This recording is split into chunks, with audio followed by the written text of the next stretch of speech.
Hey guys, Kiwi here. In this video, I'll be breaking down the season finale to HBO's The Last of Us Episode 9, and with that being said, let's just jump right into it. I have a lot to say about this episode. It was so good, oh my god, The Last of Us Season 1 sticks the landing. Now, before I go through the episode chronologically, I just have some stuff I want to get off my chest. Although this episode kind of felt like a speed run of the story, that's okay. It hit every story beat the way that I wanted it to, and it was honestly perfection. The acting is perfect, the story's amazing, they kept everything that needed to be one-to-one to the game the same, and it really hit hard.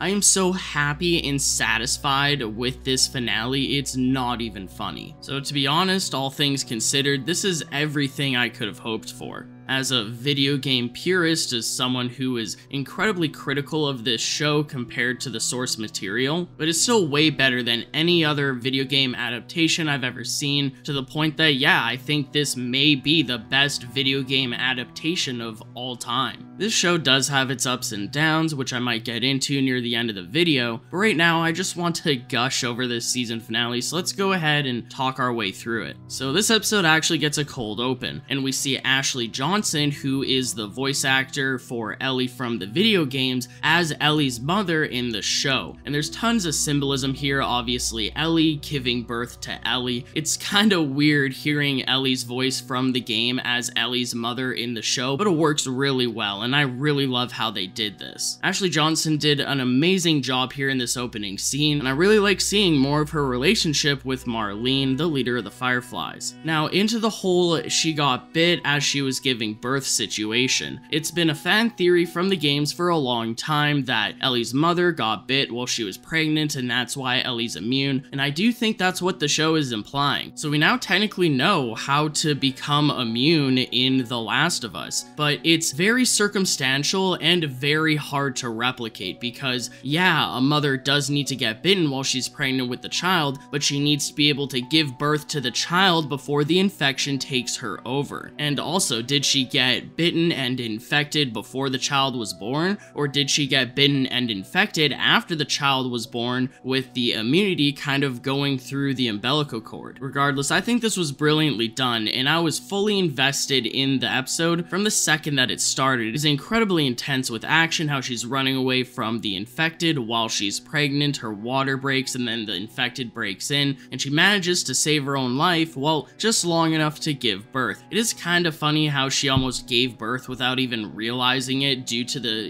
situation she was in, but it still works perfectly, and as I said, I do love how we now technically know how to become immune in the Last of Us universe, but it's so circumstantial and hard to replicate that I think it's okay that this is a thing. Normally for zombie shows, we never see how the infection started, what caused it, or a cure and how to realistically become immune, but this show nails both of those things, which is something that the video game didn't really ever elaborate on, so I think this is a good change for the show, and I am very on board. Now back in the current timeline, we pick up with Joel and Ellie and see how their dynamic has changed ever since the whole David arc in the last episode. Essentially, the roles have been reversed here, whereas before, Ellie was the talkative one that wanted to get close to Joel while he was standoffish and cold, but here it's the complete opposite. Joel has fully accepted Ellie as his surrogate daughter, and he now loves opening up to her. He's trying to talk to her every chance that he can get, but Ellie's the one that's standoffish and more of a loner in this episode due to her trauma over having to kill David to save her life. I just love how the roles are reversed. It was the exact same in the game, and they did a brilliant job replicating it for the show. Ellie isn't trying to close herself off from Joel or anything, but she's more spaced out the entire time as she's just consumed by her own thoughts in the aftermath of what happened. And I really love how Joel's trying to open up to her, how he's trying to play games with her, talking about playing guitar, hint hint for season 2, and even opening up about Sarah. Now, the giraffe scene, oh my god, the giraffe scene. Now, I know it seems crazy to even say, but I was worried that the show wasn't gonna do this, that they were gonna skip over it or not do it justice somehow, considering how fast the pacing has been throughout season 1. But this is one of the most iconic moments of the video game, and the show nailed it.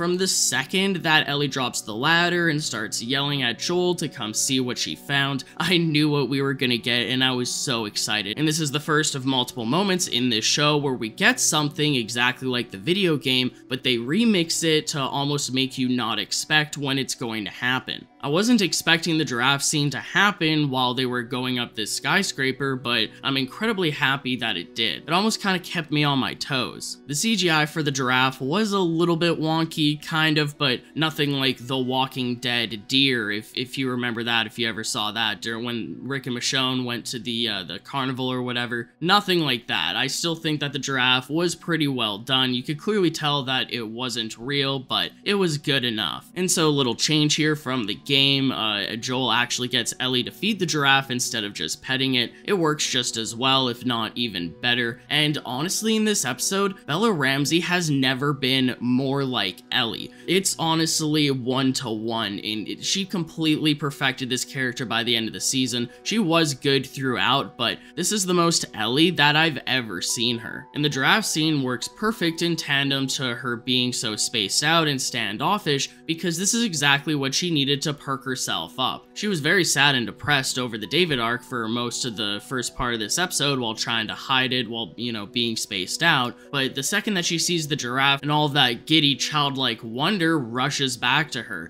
and I love to see it. I think Joel loved to see it. It was just overall a great moment. Let's talk about for a minute when they're standing over the rooftops looking at the giraffes and the whole city landscape. Ellie's right, it is a great view. And I love how the rooftop of this building, it almost looks exactly 1-to-1 as it is in the game. The door that they come out of with the railing, the whole wall behind them, and the side that they leave out of, everything is exactly the same as the video game. It's honestly kind of wild. And so we get a lot of video game dialogue here, 1-to-1. Joel asks her if it's everything she hoped for, has its ups and downs, you can't deny the view, which you can't, and I think they really nailed this dialogue. And obviously this is referencing episode 2 of the show, which is a great payoff. I'm glad that this came full circle in the way it did, just like the game. They really pulled it off well. Now in the game you can stare at the giraffes for as long as you want before moving on, and in the show they have more dialogue here instead of it just being awkward silence, which is good. So they talk about how Joel wants to go back to Jackson, he just wants to go live at Tommy's community, but after everything Ellie's been through, she wants to see this through. She doesn't want everything that she's been through, everything she's done to be for nothing, and again, Bella Ramsey perfectly conveys this and pulls it off in a convincing way. I love how she tells Joel that she'll go anywhere that he wants, again, just like the game, and it really grounds the situation because even after seeing this group of giraffes, she's still right back to where she was almost before it, but a little more level-headed now, where she is determined to fulfill the mission. So moving on to them going through the military camp, I love how Joel opens up again in the same way as he did in the games, where he's talking about Sarah, he's talking about his past, he's talking about what happened to him right after the apocalypse after Sarah died. And we actually get some TV show original dialogue here, at least I believe, where he opens up about the story that he told Ellie in episode 3 about how he has the scar on his face from a bullet barely missing him, and he admits that he didn't get it from a firefight. He tried to take his own life, and that he flinched while doing so, and that's the only reason why he's still alive. He was ready to end it all after Sarah's death, but obviously, he didn't, and I'm glad, Joel's glad, and Ellie's glad. It was a great addition on top of all the already existing video game dialogue, and that's what I mean by whenever this show adds stuff that's not from the games, it's thankfully for the better. As a comparison for The Walking Dead, a lot of the times when they add TV show original stories or dialogue that wasn't in the comics, it's usually subpar. It's not up to the standard of the source material. Here, however, with The Last of Us, all the original stuff that they add into the show is usually just as good, if not better. Also, right before we get into the whole Firefly situation, I do want to acknowledge the soundtrack. In my last review for episode 8, I mildly complained about how the soundtrack wasn't as good in certain scenes as it was in the video games. They switched it up, they didn't give the same iconic scores, but in this episode, episode 9, they did. The giraffe song, 10 out of 10. Right after, when they're talking about how they're gonna finish what they started, we get the somber version of the main theme, 10 out of 10. every single moment hits, and it's part of that score that helps it do so. And I love how we get to see a few more puns from the pun book before everything hits the fan. Now moving on to when they get ambushed by the Fireflies. As Ellie's telling more puns, we see the Firefly soldiers in the background right before they throw the stun grenade or whatever, and honestly, since the soldier was kind of blurry, I almost thought that it was an infected and that they were gonna get attacked, but no, it's actually the moment where they get kidnapped by the Fireflies and brought to the hospital. This was completely different from the game, but honestly, the way that it happened in the game, I have some minor complaints about, as far as Ellie almost drowning, Joel's giving her CPR, and then he gets hit over the head while doing so, while trying to save her life, so I just don't think that it was executed well. So they remixed it in the show and did it in a much better way, where they just get stunned and then Joel gets knocked out and Ellie gets taken. Also, just like with the giraffe scene, I didn't know that this was about to happen when it did. I knew it was going to, I just didn't know when, so the show kept me on my toes, because even though I know the full story, I still felt surprised when it happened. So Joel wakes up in the hospital and meets Marlene, where she tells him everything about how Ellie's getting prepped for surgery and that they're gonna make a cure, but in doing so, it'll cost her her life as the cordyceps grow in the brain. Now, the problem with this whole arc in the video games is that the Fireflies seem really incompetent.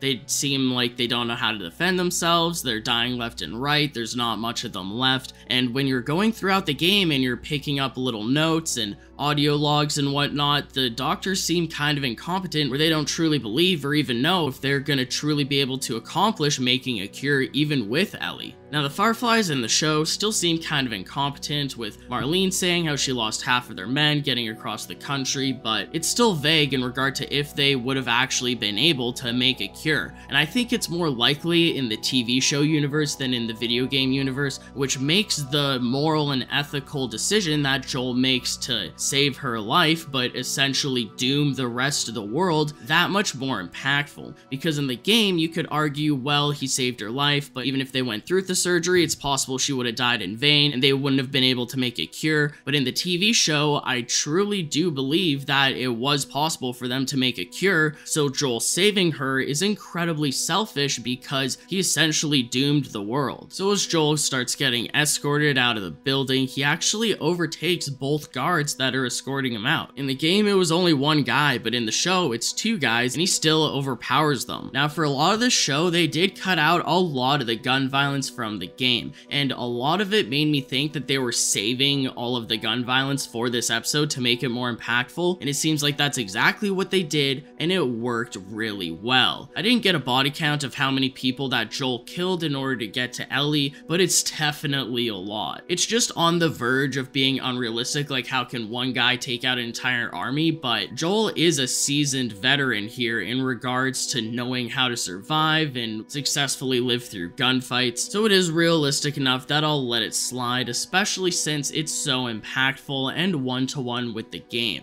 And I love how the audio is almost muffled as you can see Joel commit these horrendous acts just to save Ellie's life. It was a great action scene, all while you realize what Joel is doing, as I said, essentially dooming the world to make his own selfish decision to save Ellie, because he just finally accepted Ellie as a surrogate daughter. He just told Ellie that he found another reason to live, that it was her. After losing Sarah, he was ready to end it all, but now he's ready to start a new life with her. And so essentially, Ellie is Joel's only reason to live, so if he gives that up, he has nothing again. He already suffered through that pain for 20 years, and he is not going to go through it again. So he's going to do everything that he can to save her life, even if it's morally gray. Or it's not morally gray, it's completely unethical. And Joel knows that after the conversation, right after the giraffe moment, that Ellie probably would have made the decision to sacrifice her own life in order to even make an attempt at having a cure and saving the world. She didn't want everything that she went through to be for nothing. She wanted to succeed in this mission, and even if it would cost her her own life, that would be okay in her eyes, because that means that her life is worth something. Kind of jumping ahead here, but I love the conflict where Marlene talks to Joel, and Joel tells her that it's not her decision to make to force Ellie to go through surgery, but Marlene throws that right back at Joel, telling him that it's not his decision to prevent it, because they both know know that Ellie would probably want to do so if she was able to make the choice herself. But anyways, Joel finally gets to the operating room and he just instantly kills the main surgeon, and the assistants back off, and I was wondering if he was going to kill them or not, considering you can kill them in the game, but you don't have to. You're only forced to kill the one main surgeon that, you know, picks up a scalpel or whatever. So Joel actually doesn't, and he picks up Ellie and he's on his way. And I love the way that the camera focuses on the dead surgeon as Joel leaves. Hint, hint, wink, wink to Season 2, Part 2. I can't believe I'm saying this, but I'm actually excited for Season 2. I'm not the biggest fan of how the story went in the game for the sequel, but I'm willing to give this show a chance and see if they remix things or if they keep it the same, but maybe I'll do another video giving Season 2 predictions. So we get the first half of the Marlene confrontation, and then we just kind of skip to Joel driving back to Jackson with Ellie in the back seat as she wakes up. Joel essentially tells her the same thing that he did in the game in regard to there's actually a lot of people immune just like you, but they can't do anything about it. Essentially all of this was in vain because you're not going to be able to help to make a cure. He completely flat out lies to her and crushes her entire heart over this mission that they were trying to accomplish, but he needs to do so because obviously if he were to tell her the truth, then she would hate him for the rest of his life and she'd almost probably want to go back or continue searching for someone else to make a cure out of her. So Joel lies to her in order to keep her alive, which again is selfish, but in a caring way, because although Joel is being incredibly selfish and essentially dooming the world for his own satisfaction, he cares about Ellie so much that he can't give her up even if it would mean saving the world. Now I do like the addition of Joel saying how raiders attacked the hospital, explaining how they barely got out of there and how the Fireflies are dead, where that wasn't really the case in the game. That's TV show original dialogue, and it's just another instance of them doing the one-to-one dialogue but then adding to it in such a way that makes it more realistic, and I really like it. So then we get to the final scene. Joel's again opening up about Sarah in a way that we've never seen before, and I don't think Joel's ever done this in the 20 years ever since he lost Sarah. This is the most he's ever openly talked about her. Ellie is the first person in 20 years that he has truly bonded with and formed this close of a connection with, which is again why it's so important for him to keep her alive and keep her by his side. He wouldn't even talk to Tess about this. He even kept Tess at it arm's length away, you know? Throughout 2 entire decades, Joel couldn't open himself up to anyone, and Ellie is the first person in the apocalypse that he has been able to do so. So they finally essentially get back to Jackson. They're overlooking it at the top of a hilltop, just like the final scene in the game, and Ellie stops for a moment. And here, she finally opens up about Riley to Joel. Now, quick side tangent, as you may know, the Left Behind episode 7 was actually a DLC that came out after the game, and so when you play through the main game, this is the first time that you ever hear of Riley. You don't actually see Riley in the game, you just hear Ellie talk about how she was the first to die and that Riley wanted them to go crazy together because they got bit together, but obviously Ellie's immune and Riley wasn't. So in a way, the Left Behind DLC was inspired from this very line of dialogue, which is what made the DLC so interesting to see. In the TV show, they did it the opposite, where you see the DLC first and then you see this final scene afterwards, and I still think that it hits extremely hard. And yeah, we get the perfect final few lines of dialogue where Ellie asks Joel to swear that everything he said about the Fireflies was true. He lies straight to her face and swears, and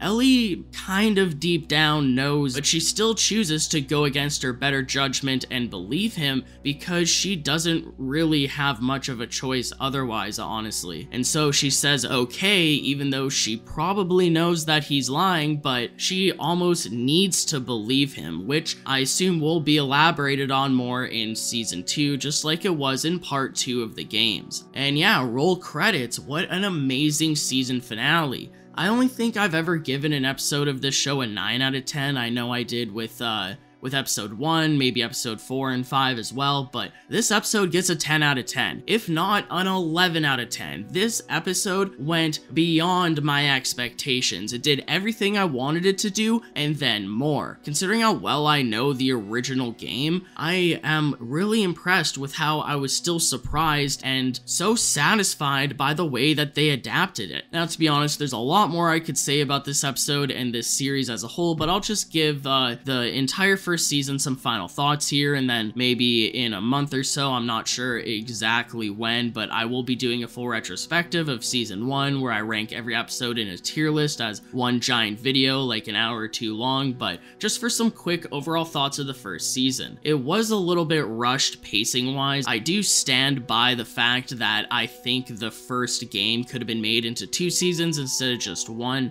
but even accepting the kind of speed run pacing, I still think they did a really good job. As I said at the beginning of the video, I think this is the best video game adaptation I've ever seen, regardless of it being a movie or a TV show. One minor gripe is I do wish that there were more infected. After seeing the bloater in episode 5, I believe, that's the last time that you ever see any infected, at least in the main story. You do see one infected in the mall and Left Behind, and then we see one infected during the cold open with the flashback with Ellie's mom, but as far as the main timeline goes, after they leave Kansas City and after Sam and Henry die, we don't see another infected ever again. We saw, what, 2 clickers in episode 2, we see 1 bloater briefly for a few minutes, and that's it. I really would have liked to see more infected. Now, the story for this show is very strong, and I'm glad that they kept the character drama and the character development. That is the most important. This isn't just a zombie show, but it is in that zombie apocalypse genre, and sometimes this doesn't even feel like a zombie apocalypse, it just feels like an apocalypse show in general, which I still like. I enjoy any form of apocalyptic show or movie, but in the video games, you fight through a lot of infected, and you fight through a lot of humans as well. And the show toned down a lot of gun violence, a lot on human versus human violence, and you don't really see barely any infected throughout the entire first season, which is kind of surprising. So that's my one gripe with the show, but essentially for the most part, it is a solid banger, 10 out of 10. I really love the first season, and if you couldn't tell from how excited I sound throughout this entire review, I'm ready to already go back and binge watch the entire first season. I really do enjoy it that much. I think it's about a 9 out of 10 as far as the story goes, 10 out of 10 for the acting, 10 out of 10 for the adaptation, 9 out of 10 for the cinematography, 9 out of 10 for the score or soundtrack. This is a really good first season, and again, please, if you haven't played the games, go get it on PS4, go get the remaster on PS5, watch a Let's Play on YouTube of your favorite YouTuber playing it, just experience the video game. I really highly suggest that. But with all that being said, I'm gonna go ahead and end the review here because I could ramble for quite a while, but again, I'm gonna leave that for when I do a full retrospective of the entire first season. So with all that being said, I'd appreciate a like on the video if you've enjoyed anything I've said today, subscribe for more Last of Us content in the future, and most importantly, I thank you all so much for watching, and until next time, I'll talk to you all later.